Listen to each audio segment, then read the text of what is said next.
Sono 92.000 i bambini accolti in nidi o scuole dell'infanzia FISM tra 0 e 6 anni. Di questi 5.000 risultano non in regola con le vaccinazioni, pari al 4-5%.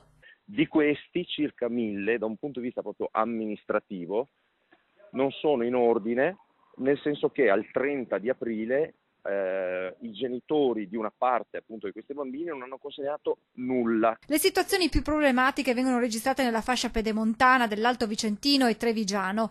Per le famiglie i cui figli non sono in regola con l'iter vaccinale, già nei prossimi giorni potrebbero scattare le disposizioni previste dalla normativa. Fatto obbligo di legge di non dare accesso alla struttura di prima infanzia e di infanzia, quindi nidi e materne, ai bambini che appunto i cui genitori non abbiano consegnato assolutamente nulla. I gestori, quindi i legali rappresentanti, i dirigenti eccetera, dovranno dare in mano a questi genitori un provvedimento di sospensione dalla frequenza. I genitori dovranno firmarla per ricevuta, se non ci fosse questa firma si dovrà procedere tramite raccomandata con ricevuta di ritorno. Trascorsi questi giorni, se le famiglie non dovessero ancora provvedere a prenotare un appuntamento per le vaccinazioni e continuassero comunque ad accompagnare a scuola i propri figli, i gestori dovranno seguire quanto previsto dalla legge. Se ci fossero, e speriamo di no, dei casi di forzatura all'ingresso nei giorni successivi di un genitore, da parte di un genitore o dei genitori che hanno ricevuto il provvedimento di sospensione, e ci auguriamo davvero tutti di no,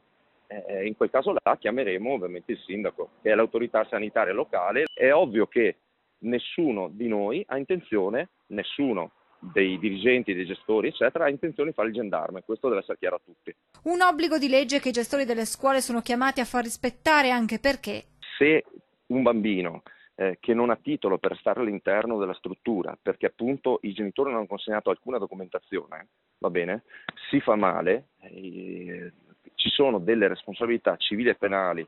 Nella Marca Trevigiana i bambini con meno di 6 anni non vaccinati sono 1.500, il 20% sono figli di genitori che non si sarebbero mai attivati. Per questi l'USL 2 ha scelto di mandare un nuovo sollecito e di esaminare ancora una volta la documentazione inviata dalla scuola, con la speranza che i bimbi possano terminare l'anno scolastico, obiettivo che anche la FISM auspica di raggiungere, così se da un lato chiede la collaborazione dei genitori, dall'altra lancia un appello alla Regione. Possa con un provvedimento che va incontro alle famiglie, quantomeno di arrivare a fine maggio per dare la possibilità alle famiglie di prendere contatto, fare gli appuntamenti e iniziare un percorso vaccinale.